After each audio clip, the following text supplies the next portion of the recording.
Boa tarde a todos, né? É um prazer imenso estar aqui novamente, né? Já participei de algumas teleconferências, né? E dando um apoio à atenção primária, principalmente nesse assunto cada vez mais importante, que são os cuidados paliativos, né? Então, a atenção primária ela vai ter um papel cada vez maior em manejar, receber, identificar pacientes que precisam de uma atenção paliativa, e a gente hoje vai estar podendo discutir alguns conceitos, entender um pouco o que são os cuidados paliativos e como vocês podem identificar e articular com outro serviço um paciente que precise de cuidados paliativos, né? Quando a gente fala de cuidados paliativos, obviamente a gente está falando de morte, né? Se tudo ocorrer bem e a gente não tiver nenhum agravo durante a nossa vida, a gente espera morrer na velhice, né? Depois dos 60 anos em países subdesenvolvidos como o Brasil. Mas nem sempre é assim. E aqui nesse gráfico a gente já mostra para vocês, de uma forma dinâmica, as principais causas de morte da população geral, né? São dados americanos, mas que são parecidos com o nosso. Quando a gente olha uma população pré-senil, a gente vê realmente que as principais causas de morte, a principal delas é a doença oncológica, né? Os cânceres, né? Mas outras andam muito perto, como as doenças cardiovasculares, né, as doenças cerebrovasculares, e a gente está passando por uma transição demográfica, epidemiológica importante. Conforme a população vai envelhecendo, outras causas de morte vão aparecendo e a doença oncológica ela vai perdendo seu papel principal para outras doenças, né, que vão surgindo, igualando a doença oncológica, né? E aqui eu lembro as demências, né? Então, o Alzheimer, principalmente como principal causa de demência, então a gente vai lidar com muitos pacientes com demência, né? Doenças pulmonares crônicas, doenças cerebrovasculares. O importante desse slide é a gente entender que cuidados paliativos eles não são feitos apenas para os pacientes oncológicos. É óbvio que os cuidados paliativos se desenvolveram muito na oncologia, né? Mas a nossa ideia, e aqui do nosso serviço aqui do Hospital das Clínicas, é garantir uma boa assistência ao fim de vida a todas as doenças crônicas, degenerativas, né? Que precisem, né? E aqui eu coloquei um dado interessante, que 2/3 das mortes hoje em dia são causadas por doenças não oncológicas, né? Então, nem sempre o cuidado paliativo vai estar ligado a problemas oncológicos. Esse é um primeiro dado que a gente tem que lembrar. Então, pacientes com demência, com insuficiência cardíaca, com doença pulmonar obstrutiva, com fibrose pulmonar, né? Pacientes HIV, de difícil manejo, refratários, todos esses são candidatos a uma assistência paliativa, né?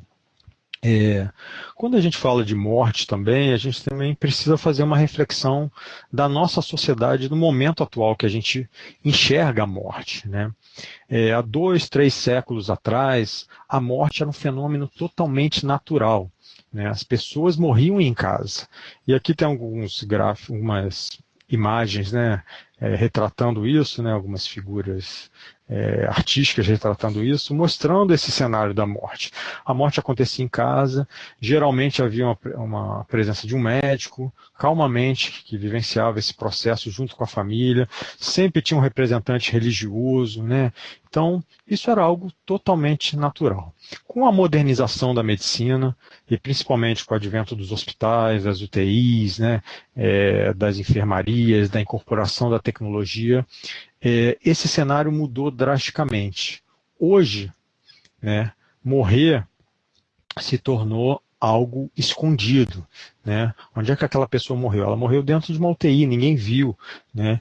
E a incorporação de tecnologias e de esse foco hospitalar trouxe esses cenários que a gente vê, né? Quem trabalha em hospital comumente esbarra com pacientes assim moribundos, né? Todos invadindo, né? Passando seus últimos dias de vida, né? Com recursos invasivos múltiplos, né? Então a morte ela passou a acontecer no hospital e ela passou a ficar escondida. Hoje morrer tornou-se algo feio, né? Ninguém fala da morte, a gente acabou escondendo a morte, né? Isso é importante a gente entender também e fazer uma reflexão sobre esse momento que a gente está vivenciando sobre a morte. A outra questão também é a formação dos profissionais de saúde, né?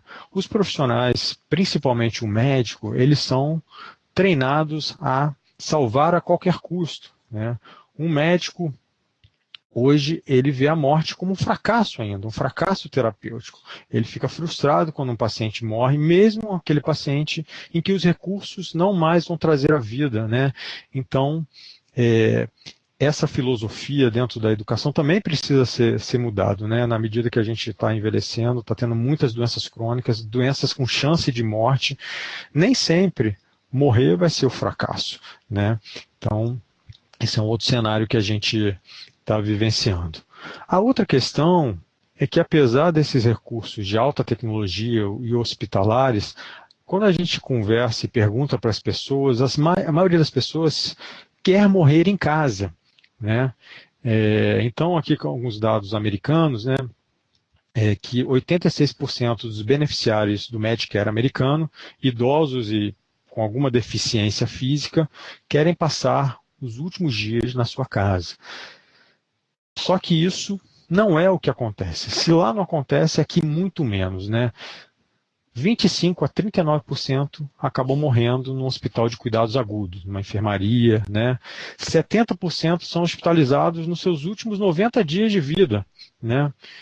30%, quase 30%, recebem cuidados intensivos nos seus últimos 30 dias de vida.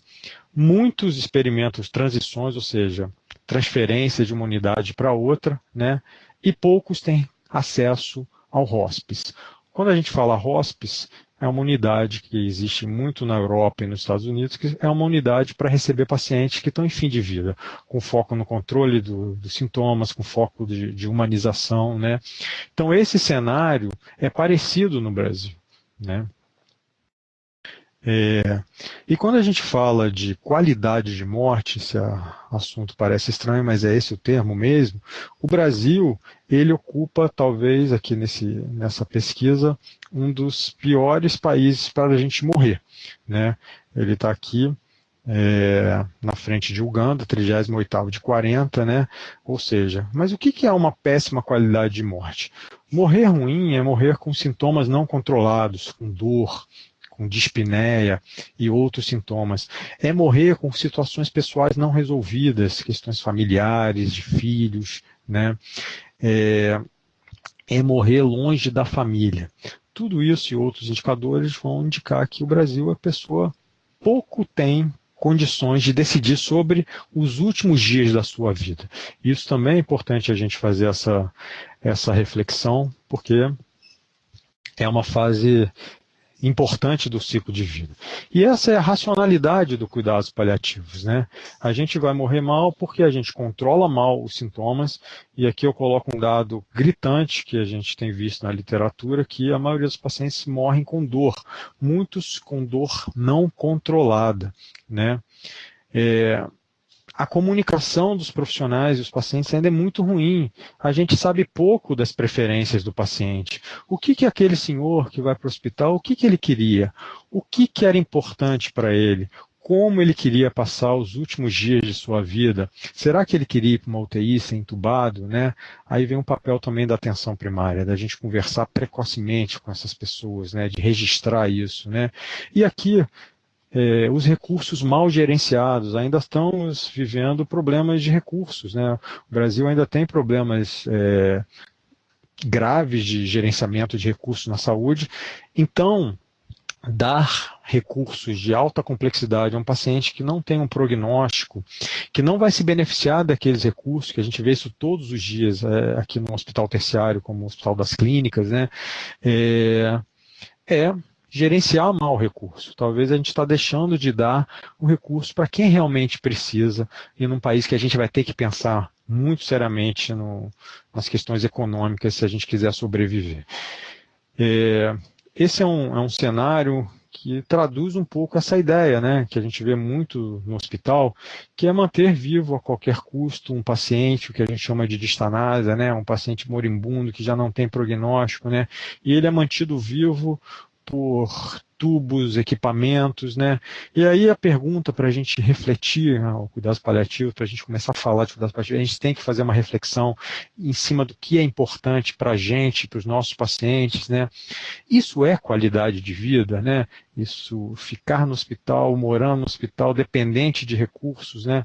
Eu não estou falando que não é para usar os recursos, mas é para usar o recurso quando for realmente necessário, né? E aí vem essa ideia da distanase e da futilidade terapêutica, né?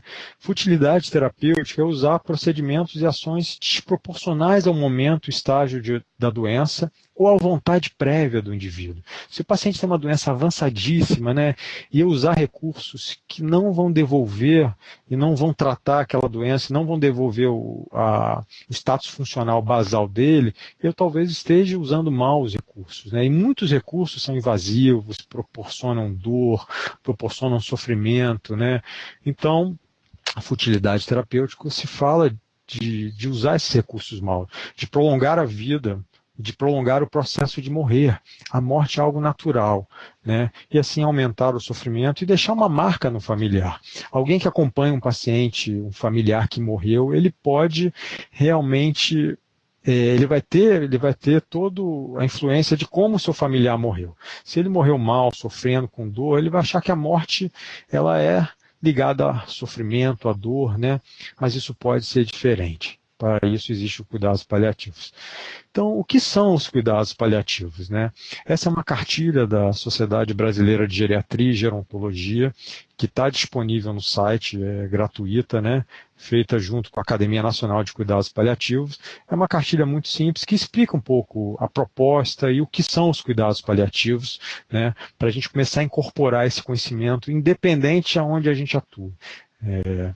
Então, os cuidados paliativos são uma opção de tratamento para doenças graves, incuráveis e progressivas que ameacem a vida, né? Cuidados paliativos nada tem a ver com antecipar nem retardar a morte, né? O que a gente aceita no cuidados paliativos é o curso natural da doença, né? Eu não vou prolongar a vida a qualquer custo, que é a distanásia, e não vou abreviar a vida, né? Cuidado paliativo não tem nada a ver com abreviação de vida, mesmo com um paciente sofrendo, que é a eutanásia. A eutanásia não é permitida legalmente no nosso país, então isso é importante. Uma definição mais moderna, que foi refeita pela Organização Mundial de Saúde, coloca o cuidado paliativo uma abordagem que melhora a qualidade de vida de pacientes e seus familiares que enfrentam doenças que ameacem a continuidade da vida através da prevenção e alívio do sofrimento. Essa é uma ideia central, o alívio do sofrimento, uma ideia central e importantíssima do cuidados paliativos, né? Então, o cuidados paliativos, ele não tem um protocolo, ele tem princípios que norteiam ele. E aqui estão alguns deles. Então, promover o alívio da dor e outros sintomas desagradáveis que surgem ao fim de vida, né? Considerar a morte como um processo normal da vida. Não acelerar nem adiar a morte, como a gente falou. Integrar aspectos psicológicos e espirituais no cuidado do paciente. Isso é muito importante. Então, quando a gente está diante de uma doença ameaçadora de vida, ou a gente está no momento da vida que a gente está perto da nossa morte, as questões espirituais, elas são muito importantes. Também dá uma aula toda de falar de espiritualidade, né? E que às vezes nós, profissionais de saúde, falamos pouco de espiritualidade. A espiritualidade que vai dar sentido à nossa vida, aos nossos momentos difíceis, inclusive aos nossos momentos de doença, que todos nós passaremos algum dia, né? O cuidados paliativos ele vai oferecer um sistema de suporte que possibilite o paciente viver tão ativamente quanto possível até o momento da sua morte. Ou seja, resumindo, melhorar a qualidade de vida. E ele deve ser iniciado o mais precocemente possível, né? Quanto antes a gente for falando, for melhorando os sintomas, melhor para o paciente. Eu não vou esperar ele estar nos últimos dias de vida para pensar em cuidados paliativos, né? Ou seja, tem muito o que fazer por esses pacientes, né? O cuidados paliativos ele se formalizou através da Cicely Saunders. Cicely Saunders era inicialmente uma assistente social que começou a se identificar com esses pacientes em fim de vida. Começou a ver uma necessidade que eles precisavam de uma abordagem diferente. Não satisfeita, ela foi estudar enfermagem e depois, não satisfeita, porque os médicos, colegas não respeitavam ela, né, nem como assistente social, nem como enfermeira, ela acabou fazendo medicina e ela é a mãe do cuidados paliativos moderno, ela é a mãe do que a gente chama de movimento hospice, né.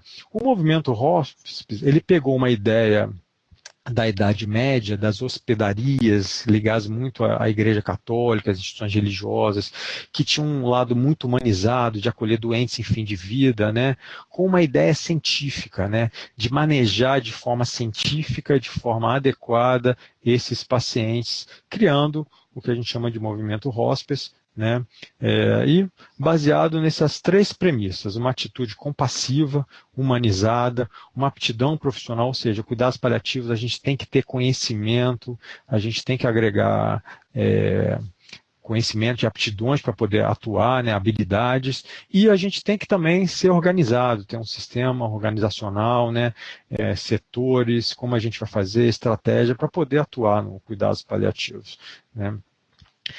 Outro conceito importante que a gente vê muito na prática, que não é porque eu falo que um paciente está em cuidados paliativos que eu falo que não tem mais nada para fazer. Essa é uma ideia errada. Essa ideia dualística do cuidados paliativos, ou seja, eu faço tudo, ele não está em cuidados paliativos, eu faço tudo. Ele está em cuidados paliativos, eu não faço nada. Esse é um erro conceitual importante que muitos profissionais de saúde, mas muitos mesmo, a gente vê isso diariamente, carregam esse preconceito. A ideia do cuidados paliativos, ela vem gradualmente, né? E aqui esse gráfico mostra muito bem para a gente. Conforme a gente faz o diagnóstico de uma doença incurável, né? Uma doença crônica, uma doença degenerativa, né? Ou até uma doença oncológica, né? No início, quando o paciente está bem, em azul escuro, ele vai ter necessidades curativas de tratamentos específicos da doença, sim. Na medida que a doença vai evoluindo, e já inicialmente ele vai precisando já de uma abordagem paliativa, já de uma abordagem psicológica, às vezes ele já tem um sintoma, né? Esse momento, o próprio especialista da doença pode manejar aquele paciente, é um paciente que tem uma doença específica, tem dor, né? Ele já vai manejar a dor, ele vai ter o apoio da equipe multiprofissional, nos aspectos psicológicos, sociais, né? Em várias doenças que a gente precisa disso. Conforme uma doença vai evoluindo e o paciente vai piorando funcionalmente, ele cada vez menos vai ser candidato ou vai precisar e vai se beneficiar de medidas curativas e a sua necessidade maior vai ser de medicina paliativa, né? Até o momento que a gente fala, a gente até não está mais usando esse termo, mas se fala muito ainda cuidados paliativos exclusivos, em que aquele paciente vai ter todo o foco no cuidados paliativos exclusivos. Então, toda a nossa energia, todo o nosso foco vai ser para melhorar os sintomas e melhorar a qualidade de vida numa doença que não pode mais ser tratada e que não pode ser mais revertida, né? E o cuidados paliativos, ele também acontece depois da morte. Por quê? Porque a gente vai acolher os familiares no período de luto. Esse é um período também delicado, que precisa um olhar específico, né? Então, esse gráfico traduz um pouco o conceito do cuidados paliativos. Trabalhar em cuidados paliativos é trabalhar de forma interdisciplinar, né? A gente não usa a palavra multiprofissional, usa a palavra interdisciplinar. É uma equipe que se relaciona, que se interrelaciona. Não é só ter as equipes. Manda um psicólogo lá. Não. O psicólogo vai lá, avalia, o assistente social vai lá, avalia, a enfermeira vai lá, avalia, o médico vai lá, avalia, mas todos sentam, e a gente faz isso aqui, rotineiramente, sentam, conversam, traçamos os planos e ações em conjunto para poder beneficiar o paciente. Por quê? Porque o ser humano e o paciente em cuidados paliativos, ele tem necessidades múltiplas. Ele tem as suas necessidades físicas de controle de sintoma, ele tem necessidades psicológicas, necessidades sociais e necessidades espirituais. Como eu falei, a questão espiritual é muito importante.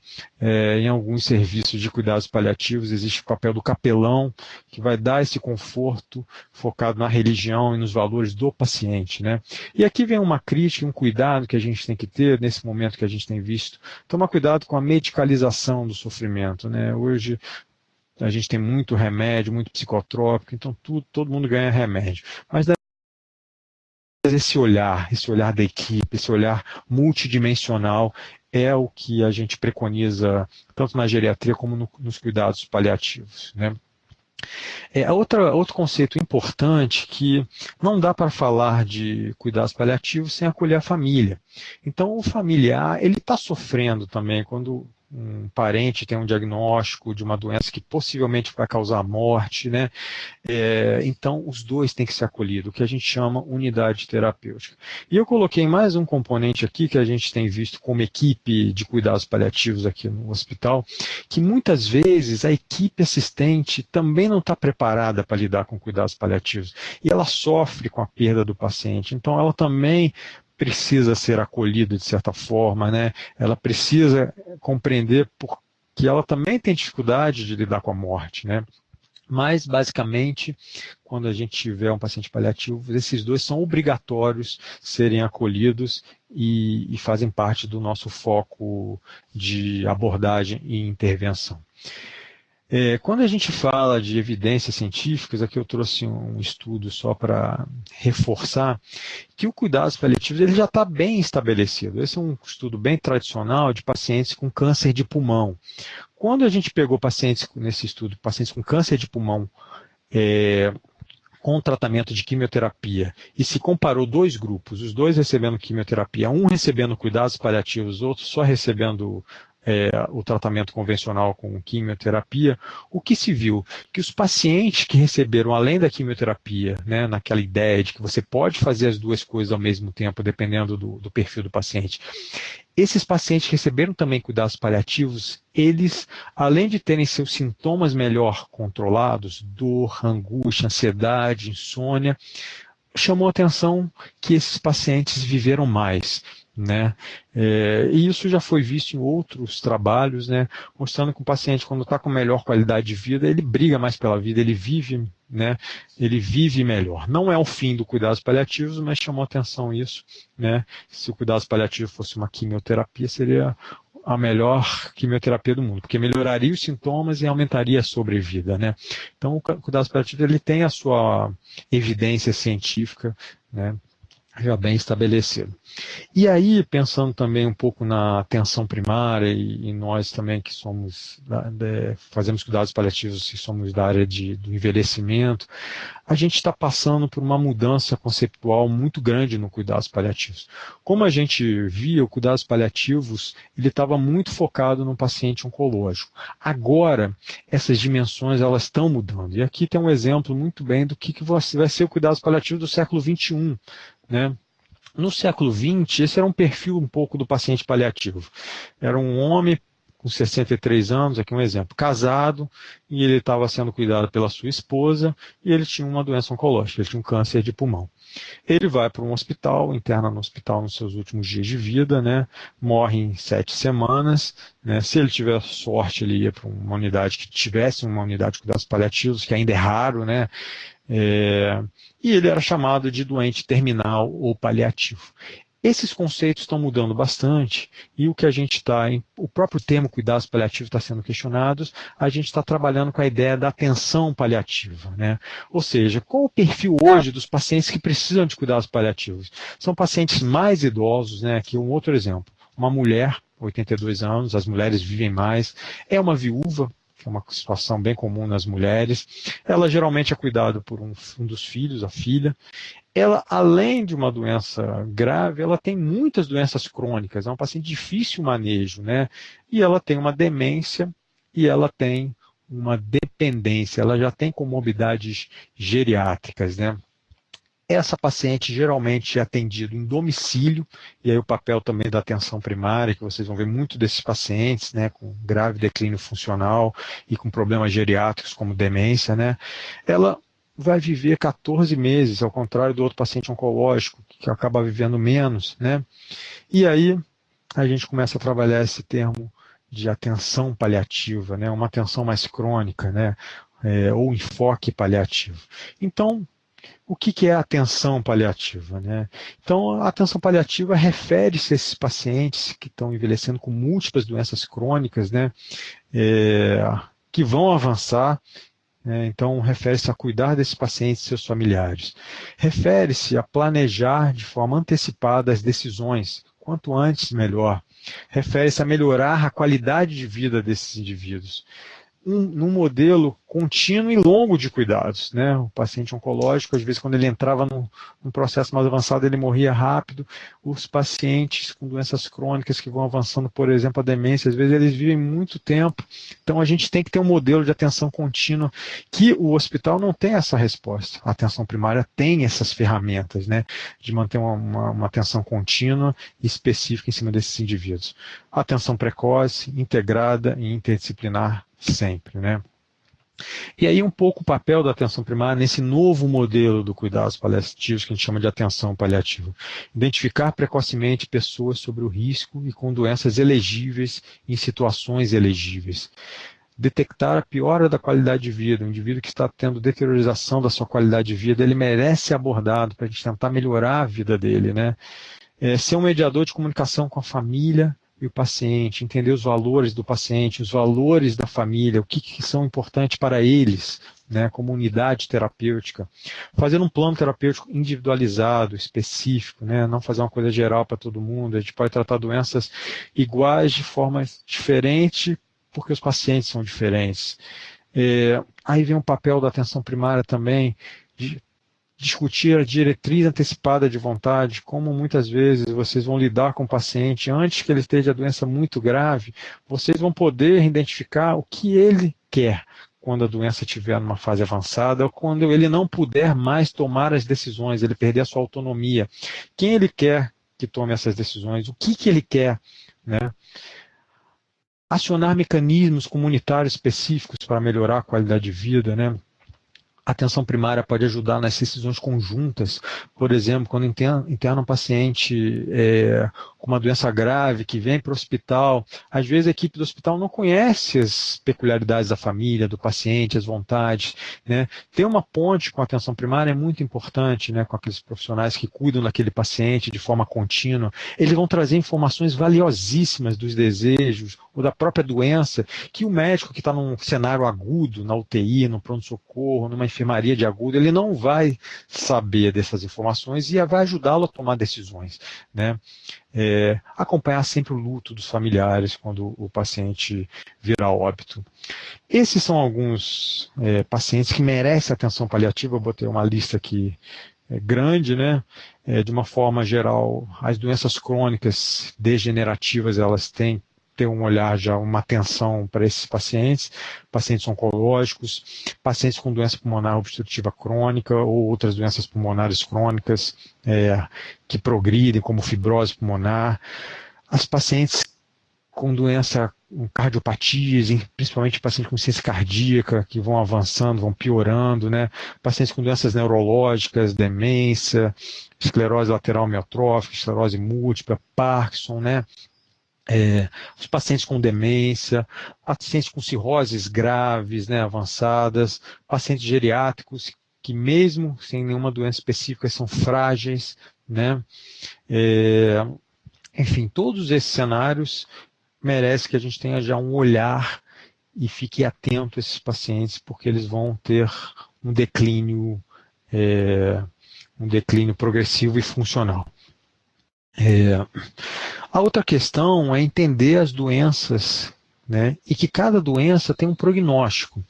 A gente aprende muito bem a fazer diagnóstico, mas a gente fala pouco e aprende mal e a gente faz pouco prognóstico. Então, conhecer a evolução das doenças e como cada uma se comporta, né, é também muito importante. E aqui eu botei as 4 evoluções de 4 situações que se encaixariam a maioria das doenças existentes hoje em dia.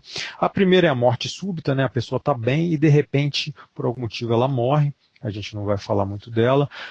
A segunda aqui em cima é o paciente oncológico, né? Ele está ali, ele faz o diagnóstico de uma doença oncológica, no primeiro momento ele ainda está bem, ele merece toda a terapêutica e ele começa a declinar funcionalmente. Ele declina rapidamente até levá-lo à morte. E aqui que eu marquei são o mais comum na prática da atenção primária que eu estou falando para vocês. Essa mudança demográfica está trazendo essas doenças e a necessidade da gente abordar cuidados paliativos nessas doenças. Nesse quadrinho aqui são as doenças orgânicas, como, por exemplo, as doenças pulmonares e as doenças cardíacas. Um exemplo clássico aqui é a insuficiência cardíaca. A insuficiência cardíaca, ela se comporta dessa forma. Então, você tem um paciente que faz o diagnóstico, ele teve um infarto, por alguma outra razão, ele desenvolve uma insuficiência cardíaca e ele vai declinando gradualmente até que ele tenha algum evento agudo.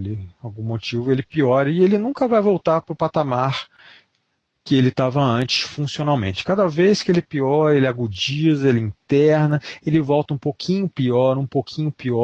Entender esse comportamento, em que momento ele vai estar perto do final de vida, é muito importante para a gente mensurar as ações que a gente vai tomar.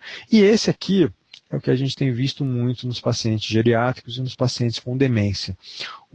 Um curso muito longo, de anos às vezes, que o paciente vai se fragilizando lentamente, ou o paciente com demência às vezes vive 10, 12, 15 anos, o paciente com Alzheimer, ele lentamente vai piorando, até chegar no seu declínio máximo funcional e culminando com a morte. Então entender isso é muito importante para a gente trabalhar no cuidados paliativos. E como eu falei para vocês, a maior parte dos pacientes, aqui em vermelho e em verde, são pacientes não oncológicos, né?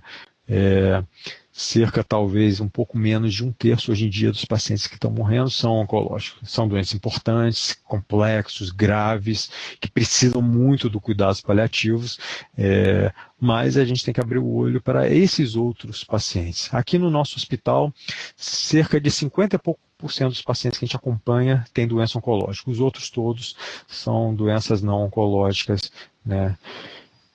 E aí encaixar aquele gráfico de modelo do cuidados paliativos nas doenças é muito importante, né? Então aqui, nesse begezinho mais claro, é onde a gente vai agir de forma curativa, onde a gente vai agir especificamente nas doenças, né? Quando a gente faz o diagnóstico de uma doença, o paciente ainda está bem, a gente vai usar todos os recursos curativos para melhorar a vida dele. Conforme a doença vai avançando, esses recursos vão ficando menores, menos importantes. E aqui, no begezinho mais escuro, são os cuidados paliativos, que começam e vão ampliando até uma fase que eles passam a ser o mais importante para aquele paciente. Não é não fazer nada, é dar os cuidados paliativos, é melhorar os sintomas, é melhorar a qualidade de vida nessa fase, nesses 3 grupos de doenças que a gente falou: fragilidade e demência, doenças crônicas como insuficiência cardíaca e as doenças oncológicas, né? Então isso é interessante a gente também sempre pensar. Como a gente pode tentar identificar um paciente elegível para uma atenção paliativa na atenção primária, né? De uma certa forma, a gente vai usar 3 ferramentas. Primeiro é a percepção do profissional, que é muito importante. A percepção do profissional é que o paciente está na sua última fase de vida, né? Existe essa percepção, a gente não sabe, mas existe, a gente consegue identificar isso. Segundo, são marcadores clínicos funcionais, dependendo do paciente geriátrico, de que aquele paciente está se deteriorando, a gente vai falar deles também. E, obviamente, a gente vai ter que usar os marcadores específicos de prognóstico de cada doença. Cada doença, cada especialidade tem os seus marcadores próprios, que a gente também tem que conhecer.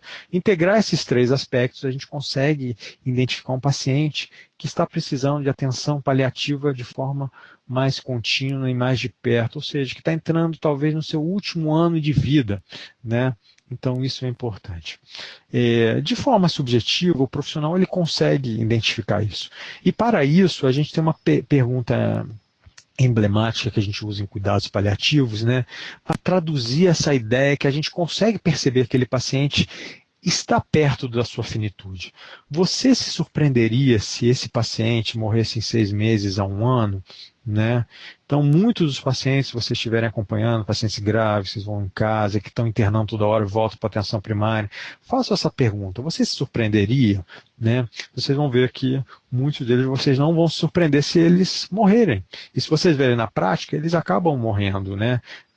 Já é estudado que o profissional de saúde, ele geralmente ele é mais otimista. Ele sempre acha que aquilo ele vai melhor do que realmente acontece com o paciente. Isso já é bem definido.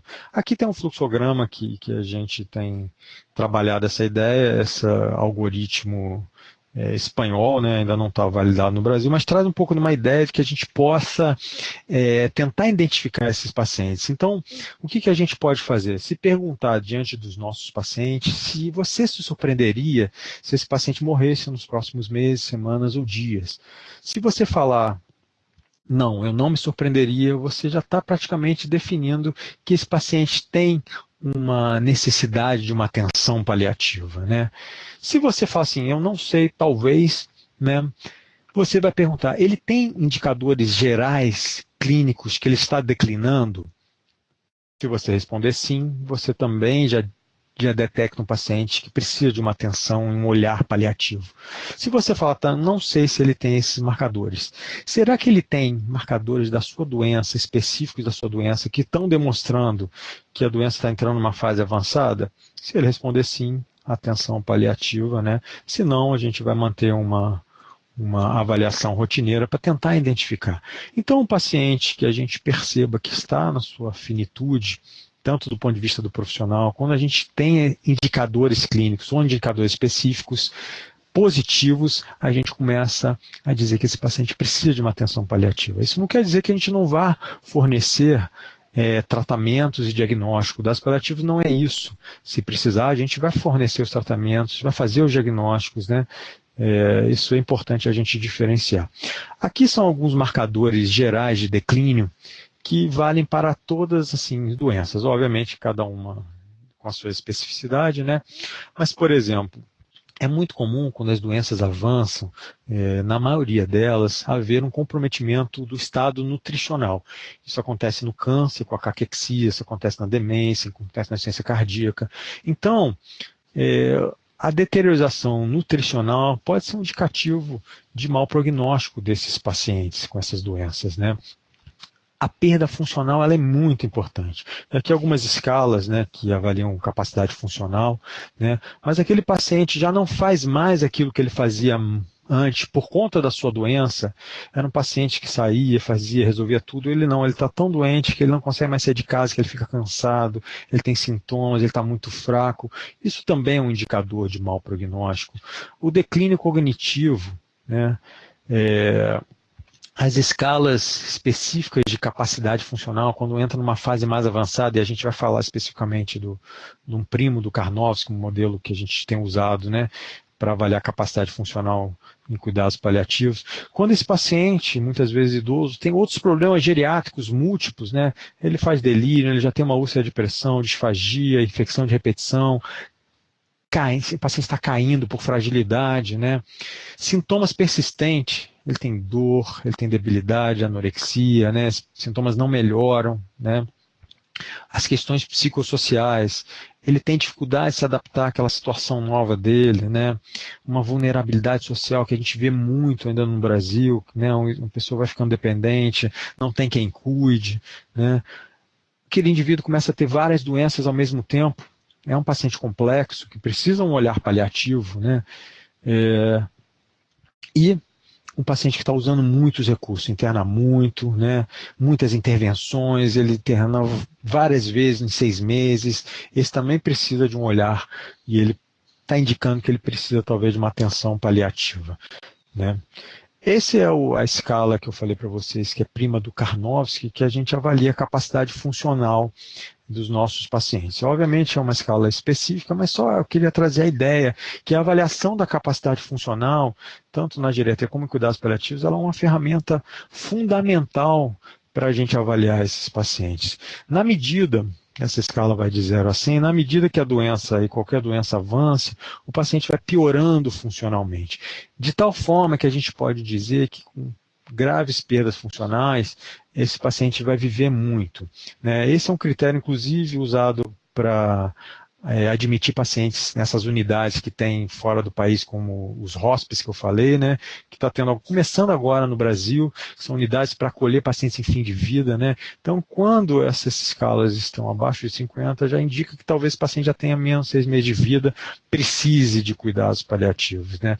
Essa escala trabalha muito com a questão funcional, né, a deambulação, atividade de evidência de doença, o autocuidado, ingesta, o nível de consciência, né? Depois eu posso até enviar por e-mail, quem quiser a escala, para aprofundar um pouco mais, né? Mas o importante é a gente ter essa noção da capacidade funcional, né? Depois que a gente identifica um paciente, a gente vai ter que pensar num plano de cuidados. Um plano de cuidados, como eu falei, é um plano de cuidados interprofissional. A gente vai contemplar todas as necessidades desse paciente que são importantes para ele. A primeira fase é conhecer o paciente. A gente tem perdido isso. O que é importante para aquele paciente? Quais são os seus valores? Quais são as suas vontades mediante essa situação que ele está vivenciando, né? E dentro da sua realidade também, não adianta eu querer uma coisa que a realidade não permite. Então, entendendo esses valores, a gente vai ver quais são os objetivos do cuidado. O objetivo do cuidado é mantê-lo vivo por muito tempo. O objetivo do cuidado, mesmo sem qualidade de vida, não. O objetivo do cuidado é melhorar a qualidade de vida, né? Entender o objetivo de cuidado desse indivíduo, baseado nos valores dele, vai fazer com que a gente faça o plano de cuidados específico, individualizado. Não dá para tratar em cuidados paliativos doenças iguais de forma igual. As doenças, mesmo que sejam doenças iguais, a gente às vezes trata de forma diferente, porque cada indivíduo é um indivíduo, cada indivíduo tem uma necessidade, um contexto específico, né? É centrado no paciente. E aí, em cima disso, a gente vai poder também conversar sobre essas medidas do fim de vida, né? Essas medidas que a gente chama medidas de suporte avançado de vida, né? Essa conversa tem que ser antes. Não adianta no momento que a pessoa entra na UTI que a gente vai conversar com isso com a família, que a família está despreparada, né? Já num ambiente mais calmo, né, na atenção primária, né, numa consulta ambulatorial, a gente pode começar a entender e conversar um pouco e trazer essas questões, né? Se você tem uma doença muito avançada e ela entra numa fase avançada, que você perde sua capacidade de autonomia e decisão, se você for internado, você vai querer passar por uma ressuscitação nessas situações, você vai querer passar por testes diagnósticos, quais deles, você vai querer usar nutrição artificial por sonda ou nutrição parenteral, você vai querer ser entubado e acoplado a um respirador, você vai querer fazer cirurgia, qualquer cirurgia, né, em você, que use antibióticos até a sua fase final de vida, né, pegando veia, usando antibióticos de amplo espectro, né, que tem efeitos colaterais, você vai querer fazer diálise, vai querer receber transfusão sanguínea, vai querer ir para a unidade de terapia intensiva ou uma unidade hospitalar, né? O paciente, quando ele é explicado precocemente, ele entende, ele consegue decidir isso, né? Então a gente tem que se antecipar, não é decidir em cima da hora, de qualquer jeito, né? Isso é uma conversa longa, contínua, a pessoa vai ter dúvida, vai ter que conversar de novo, né? E aí vem uma outra ferramenta do cuidados paliativos, que deveria ser uma ferramenta de todos os profissionais de saúde, né, que a gente tem perdido, né? Poucas faculdades da área de saúde conversam sobre técnicas de comunicação. Isso é aprendido. O que a gente tem falado com os alunos, que a empatia, a comunicação, ela pode ser aprendida. Não é aquela coisa, esse médico, esse enfermeiro, esse profissional de saúde, ele tem um dom, ele é simpático, ele tem um dom de conversar. Não é um dom. Existem técnicas, a gente pode aprender a se comunicar melhor. E a comunicação ela é muito importante. O que a gente recomenda, e a gente às vezes faz aqui no nosso serviço, é às vezes tornar a comunicação um ator central, né? Ou seja, hoje eu vou marcar uma consulta, mas essa consulta não é para eu prescrever o remédio que eu já prescrevi em outro momento, é para a gente conversar. Nesse momento a gente vai conversar, eu vou ouvir o senhor, eu vou ouvir a sua família, né? Então isso é estratégico, a comunicação tem que ser um mecanismo central importante, né? E algumas premissas que a gente tem que ter na cabeça. Geralmente, a gente sempre pergunta quanto que o paciente quer saber sobre a sua doença. Na maioria das vezes, os pacientes, principalmente os mais esclarecidos, querem saber a verdade da sua doença e do seu prognóstico. A segunda questão é que você não vai prejudicar o paciente falando sobre questões de fim de vida.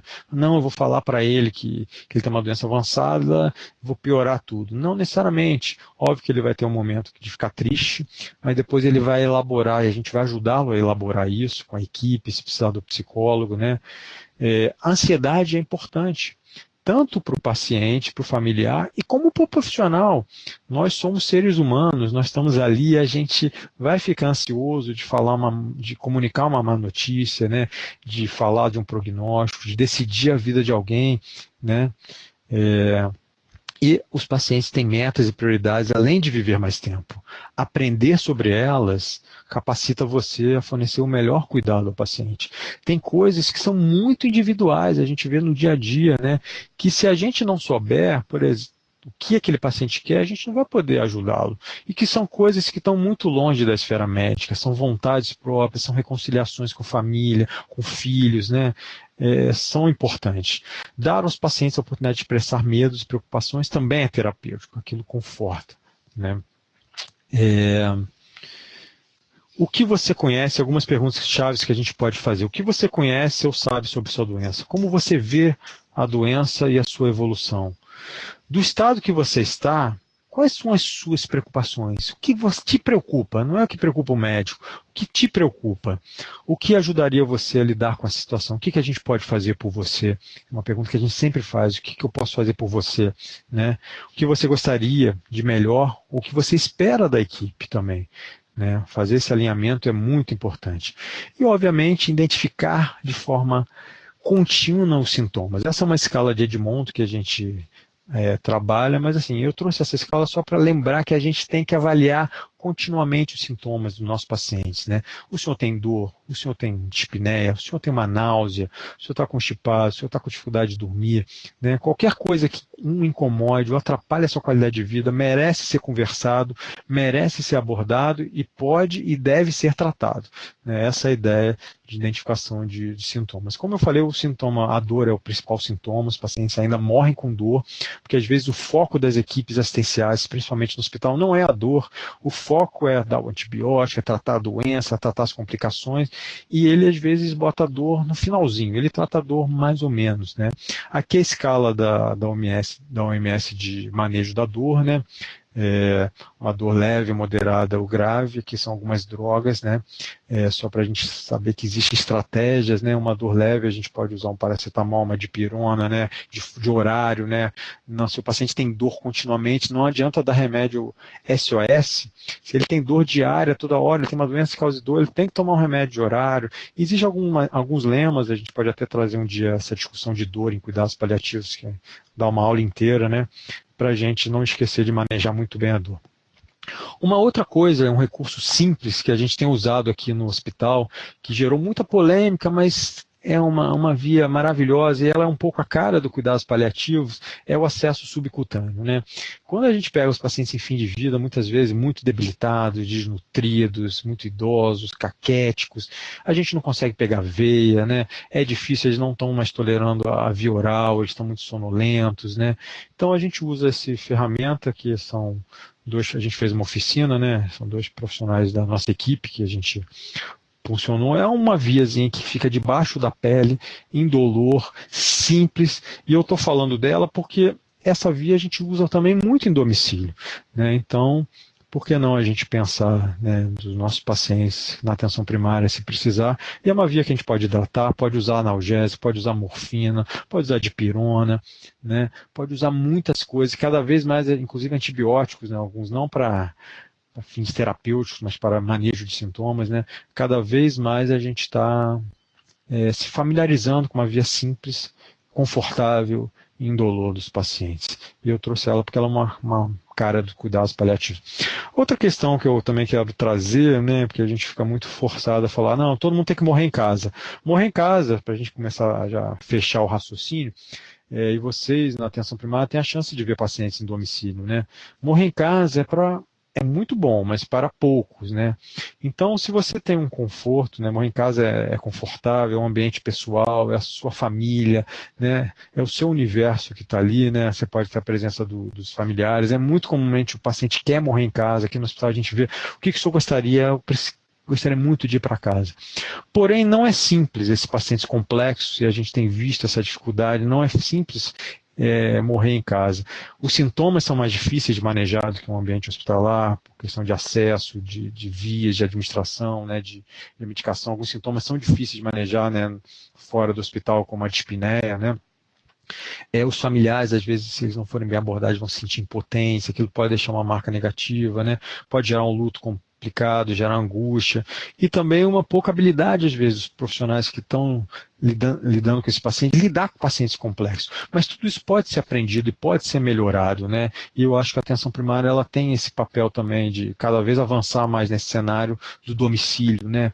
A gente faz pouca assistência domiciliar, a assistência domiciliar é tão importante, né, para o paciente de todas as faixas etárias, para o idoso, paciente de cuidados paliativos, e é uma opção. Do ponto de vista legal também, só quero, também já estamos perto de fechar, a gente ainda não tem leis muito específicas, o que a gente tem é a resolução do Conselho Federal de Medicina, que foi bastante questionada, foi parar no Supremo Tribunal Federal e acabou sendo aprovada. Isso dá um respaldo, principalmente ético, para o médico, né? E que coloca exatamente a questão da ortotanásia e da distanásia. Que, só vou ler aqui a principal frase dessa resolução, que nas situações irreversíveis e terminais, o médico evitará a realização de procedimentos diagnósticos e terapêuticos desnecessários e propiciará aos pacientes, sob sua atenção, todos os cuidados paliativos apropriados. Então, isso a gente está incorporando, a gente está trabalhando isso com os alunos, com os residentes, cada vez mais, que independente da área de atuação daquele profissional, ele tem a responsabilidade daquele paciente na sua área, de quando ele começar a entrar numa fase final de vida, né, de dar dignidade, cuidados paliativos, e não ficar usando recursos que só vão aumentar o sofrimento, né? Então, isso é importante. A outra diretriz mais recente, de 2012, está trazendo a questão da diretriz antecipada de vontade. E essa eu acho que vai revolucionar muito o nosso meio, já está tendo alguma revolução, no sentido que as pessoas vão poder decidir antes delas perderem sua autonomia e seu poder decisório, elas vão poder decidir sabendo muito bem do que vai vir a acontecer, né, e discutindo muito bem com os profissionais de saúde que pode acontecer, elas vão poder registrar o que elas desejam na hora do seu fim. Isso já acontece em países desenvolvidos, Estados Unidos, na Europa, né? Então o paciente já entra no hospital com uma diretriz e você é obrigado a seguir aquela diretriz que vai dizer assim, esse paciente, ele não quer ser entubado, ele não quer passar por diálise, né? Então, isso é um marco que a gente está muito feliz e ainda muito para caminhar, mas que é muito importante, que se chama diretriz antecipada de vontade, né? E aí a gente quer proporcionar ao paciente, como a gente falou, uma morte mais digna, uma morte com qualidade, né, em que os sintomas angustiantes possam ser controlados e que ele possa estar presente no leito com pessoas que ele goste. Mesmo no hospital, a gente tenta favorecer isso, familiares, amigos, né? Os seus desejos realizados, né? Deixou um bem, ajeitou a vida de um filho, ajeitou a vida da esposa, organizou questões pessoais, questões sociais e burocráticas resolvidas, né? Que ele tenha suporte espiritual e que aquela morte, que a vida dele tenha um sentido para ele. Isso às vezes é difícil porque a pessoa, quando está no final, ela começa a refletir sobre a sua vida e muitas vezes ela entra num sofrimento porque tem coisas que estão além dela. Então, dar esse suporte da sua espiritualidade, que está além da religião, é muito importante, né? Morrer sem o sofrimento imposto pelos hospitais profissionais também, sair um pouco dessa cultura, vamos fazer tudo, né? Se ele for para o hospital, eu vou botar na UTI, né? Que isso também é o que a gente chama de iatrogenia, né? E aí eu fecho aqui com são 5 pequenas frases que traduzem muito bem a plenitude do cuidados paliativos. Quando uma pessoa atingiu esse estado de os sintomas controlados, ela está realizada, a vida dela tem um sentido, ela consegue facilmente falar para as pessoas que ela ama, perdoa-me, eu te perdoo, eu te agradeço, eu te amo e adeus, né? Isso é muito difícil, mas quando a gente vê um paciente que está nessa sintonia, nessa energia, é muito bonito e ele morre tranquilo, e isso deixa uma marca para a gente, profissionais e para os familiares, muito importante, que a gente pode melhorar um pouco a assistência desses pacientes que estão em fim de vida, né? E eu fecho aqui com uma frase do Rubem Alves, né?